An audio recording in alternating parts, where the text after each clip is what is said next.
اگر کسی بندے پر تیزاب گر جائے تو سب سے پہلے جتنا جلدی ہو سکے متاثرہ حصے پر دودھ ڈالیں۔ جب تک دودھ پھٹنا ختم نہ ہو دودھ ڈالتے رہیں۔ جتنا دودھ ڈالا جائے گا اتنا ہی مریض کے لیے فائدہ مند ہے۔ جس کی آواز بیٹھ جائے وہ سونف کے دانے چوس لیں، گلا اسی وقت کھل جائے گا۔ نیند میں خراٹے آنے کا مسئلہ ہو تو سرسوں کے تیل کے چند قطرے ناک میں ڈال لو، زندگی بھر خراٹے نہیں آئیں گے۔ جوڑوں کے درد کے لیے میتھی دانے کا استعمال انتہائی مفید جانا جاتا ہے۔ اگر آپ اپنے جسم کو ہمیشہ چست رکھنا چاہتے ہیں تو ناشتے میں ایک ابلا ہوا انڈا ضرور کھا لیا کریں۔ مچھلی کھانے سے جسم میں خون نہیں جمتا۔ چہرے پر بند گوبھی کا چھلکا لگا کر سو جایا کرو، چہرے کی جھریاں ختم ہو جاتی ہیں۔ کان میں شدید درد ہو تو رات کو کان کے اندر لہسن کا ایک دانہ رکھ کر سو جاؤ، صبح کو درد وغیرہ غائب ہو جائے گا۔ کھانے کے فوری بعد سو جانے سے اچھا ہے کہ بھوکا سو جاؤ۔ بھوکا سو جانا زیادہ صحت مند ثابت ہوگا۔ ایک گلاس پانی کا پینے سے دماغ 14% تیزی سے کام کرتا ہے۔ چاولوں کے بعد دودھ ہرگز نہ پئیں۔ اپنے چھوٹے بچوں کو چائے نہ پینے دیا کریں۔ کیا آپ کو معلوم ہے سب سے پہلے دنیا سے شہد والی نعمت اٹھائی جائے گی؟ بالوں میں دودھ لگانے سے بالوں کی جڑوں کو اور سر کی جلد کو قوت اور غذائیت ملتی ہے۔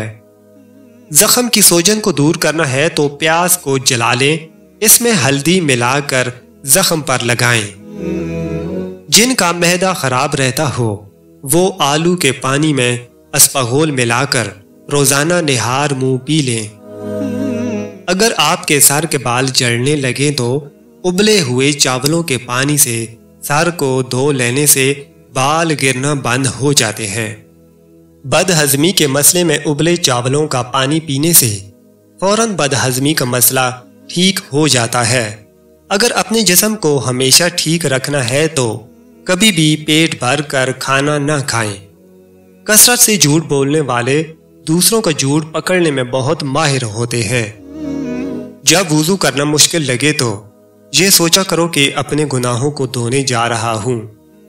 جس بندے کو شوگر کا مسئلہ ہو اس کو مسلسل اونٹنی کا دودھ پلانے سے شوگر دور ہو جاتی ہے اور جلدی آرام آ جاتا ہے۔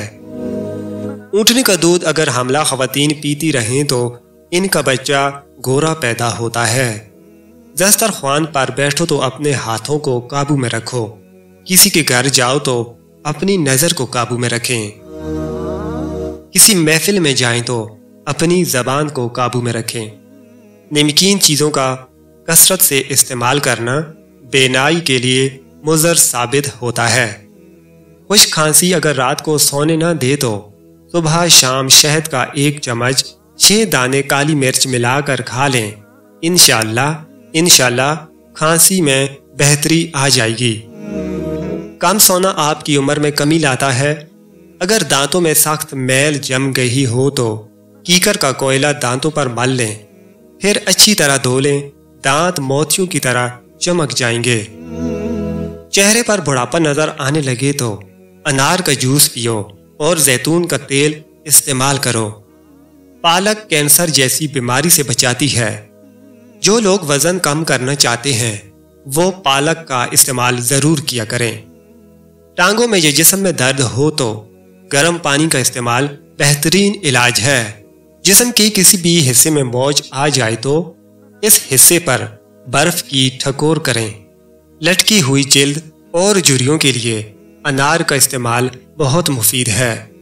ضرورت سے زیادہ سونے والا بندہ زیادہ اداس رہتا ہے۔ جوڑوں کے درد کو روکنے کے لیے نیم کے پتوں کی مالش کریں۔ چنے اور جو کے آٹے کی روٹی کھانے سے شوگر کنٹرول میں رہتی ہے۔ زیادہ پیاز کے استعمال سے آپ کے چہرے پر جھریاں پڑ سکتی ہیں۔ کھانے کے فوری بعد نہانے سے فالج ہونے کا خطرہ ہے۔ ناک کی بدبو دور کرنے کے لیے چٹکی بھر پھٹکڑی تھوڑے سے پانی میں حل کر کے ناک میں ڈال لیں۔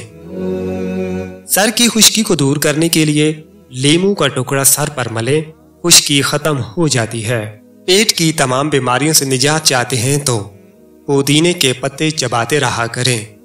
تازہ ٹماٹروں کے زیادہ استعمال سے لیکوریا ٹھیک ہو جاتا ہے۔